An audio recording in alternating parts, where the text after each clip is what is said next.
Greetings, YouTube. So, we're switching it up today. We're going back to G.I. Joe Classified because I finally have an Alley Viper. So we are going to take a look at him and we are going to talk about how he looks, how he moves, and all of that stuff. There has been some reports of this guy actually being fragile or brittle.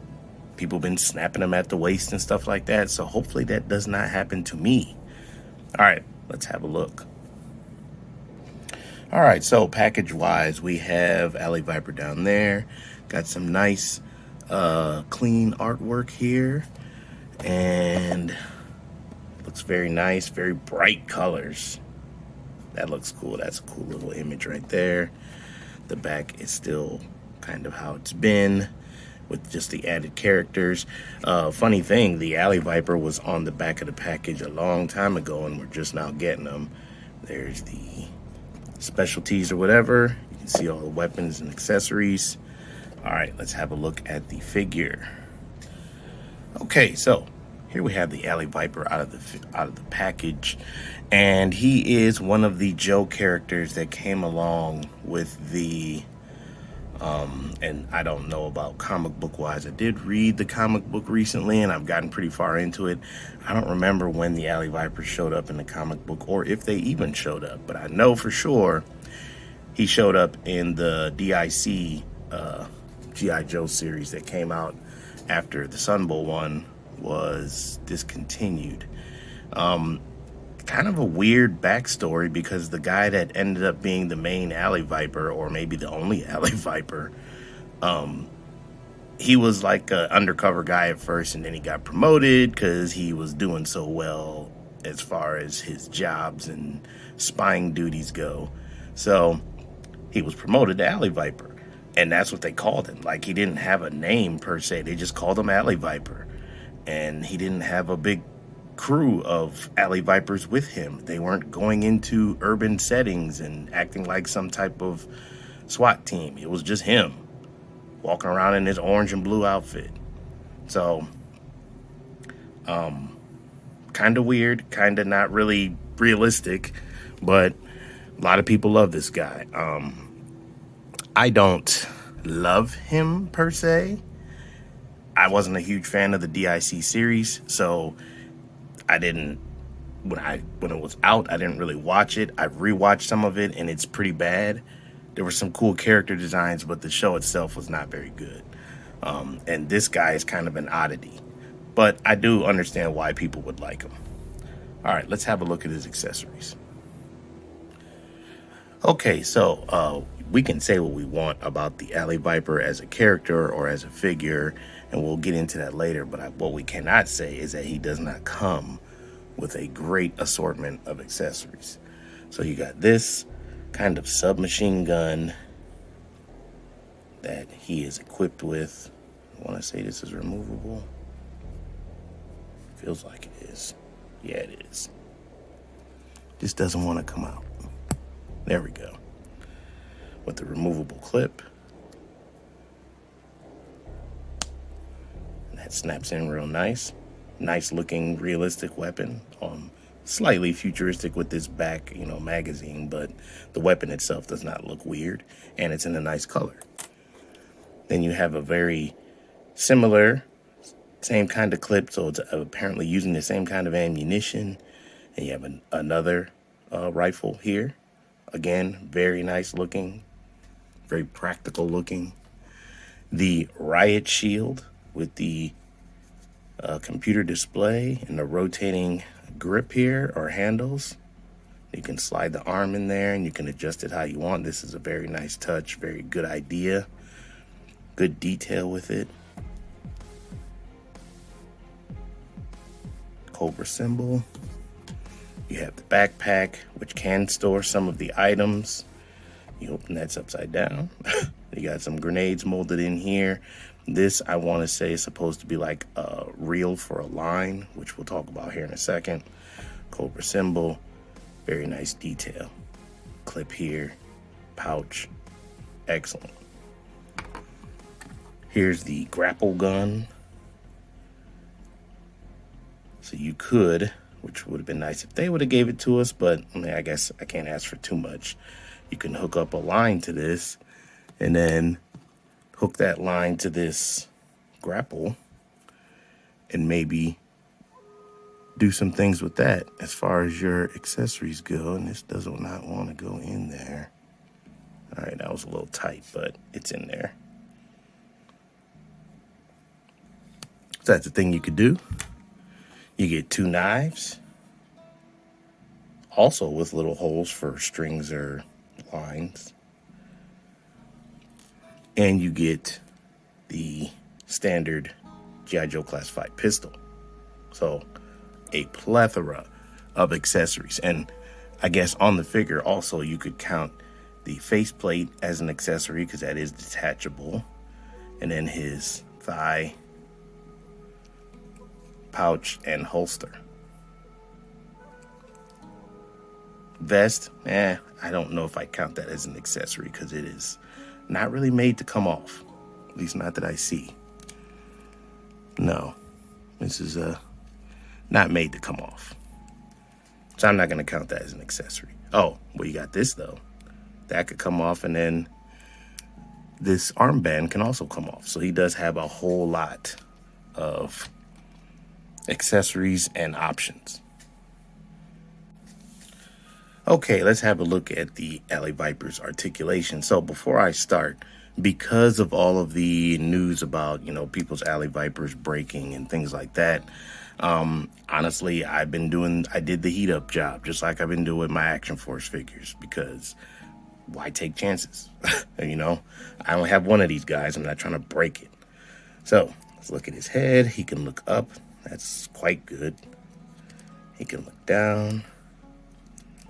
You have your rotation. You got your neck joint at the base. Arms can go up. Probably farther than that, but I don't want to push it. You get a bicep swivel. This one's hidden under that band. Double jointed at the elbow. Typical wrist setup. I'm assuming he has typical classified articulation under the vest, but you are not going to be able to access it because his vest is very form-fitting. It is what it is. There is a waist twist in here, and I will say when I went to twist his waist, even after heating it, it was very stiff, and even now it doesn't feel like it really wants to go. So I'm going to be careful with that. You got your same setup with the hips, with the drop down hinge. That's also a point where you want to be careful. You got the thigh cut. You got double jointed at the knee. Boot swivel. And the typical setup for the feet. Forward facing pin and all that for your rocker. And the articulation that I always seem to forget, a slight butterfly in here.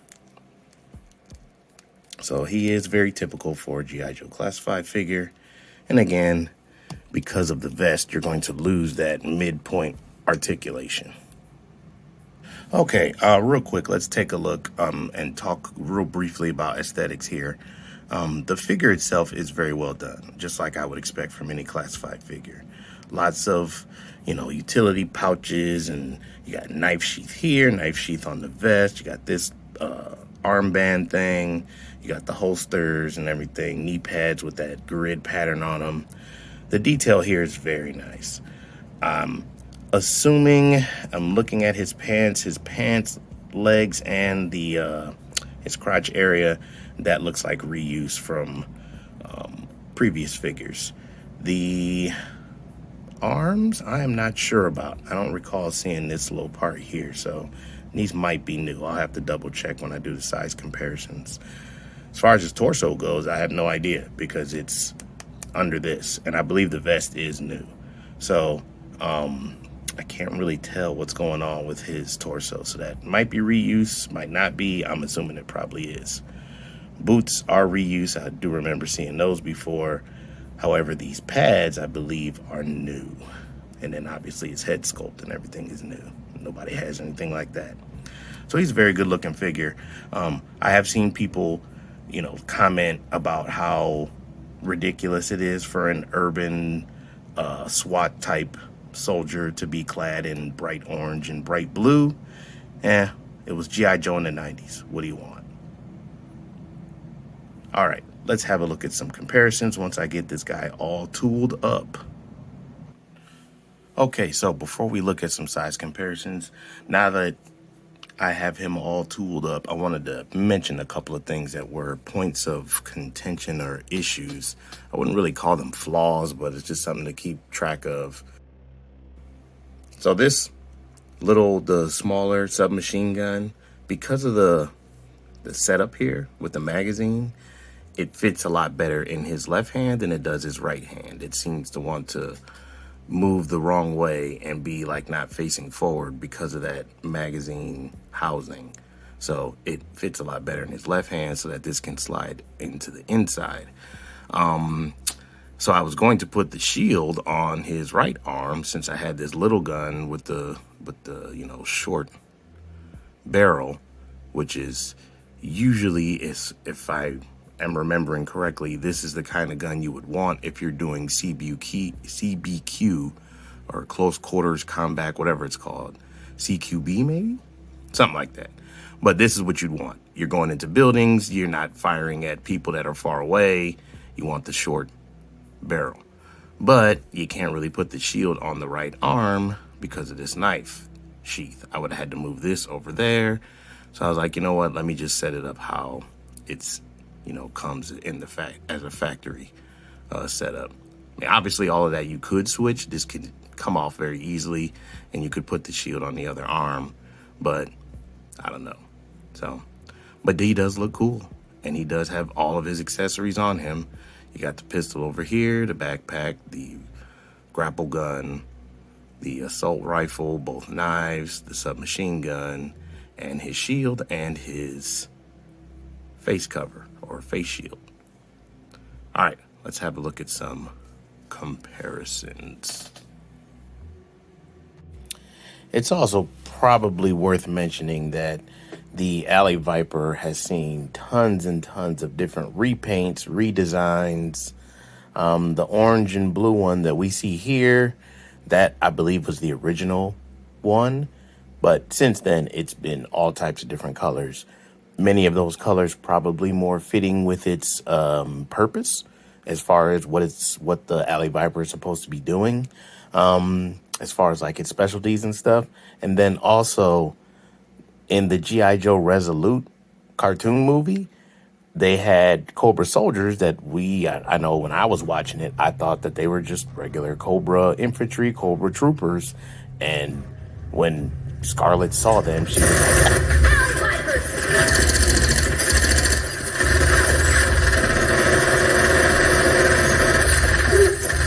I was like, that's not Alley Viper, is it? Is that a mistake? But whether it was or not, they came out with a toy of that specific looking Cobra trooper that was called an Alley Viper. So chances are we'll probably see some of these repaints in the classified line. Okay, so here we have the Alley Viper with the Red Ninja from classified, and then the Cobra Island exclusive Cobra Trooper, which I want to say the Trooper was the first army builder, even though it was an exclusive and it was very hard to army build. Here he is with the traditional Cobra Viper, which is still a spectacular figure, by the way, and the Battle Android Trooper, which is also a spectacular figure. All right, switching it up a little bit, we'll look at some Action Force army builders. Here we have the Riot Trooper and then the Spec Ops Trooper that has been customized by myself. Okay, and then we have Zartan, who, and I did not try to make him change color by putting him in ice or anything. This is just how cold my basement is. So, yeah.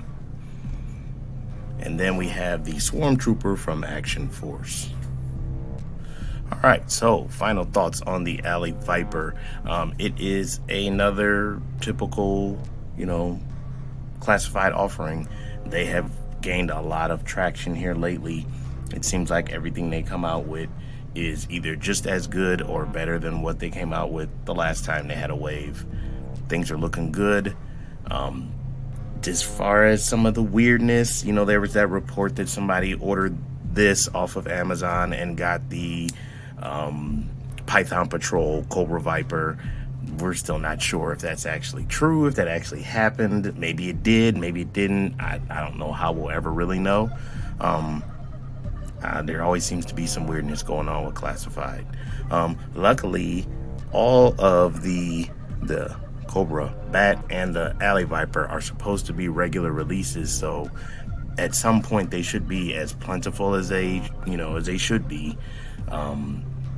Because I know, me personally, I'm not going to get a whole lot of Alley Vipers. I'm probably looking at 3 of them, 4 at the most. Again, this might be an unpopular opinion, but he's not my favorite army builder of Cobra. He's kind of an oddity, a novelty almost. I'm getting them, I like them, but not like how I like this guy. This guy, I want a whole bunch of them. So, to each their own. I understand it. Different time frame. You know, some people grew up with that DIC series, so Alley Viper is high on their list, and that's great. But he ain't that high on mine. All right. Like, comment, subscribe. Later.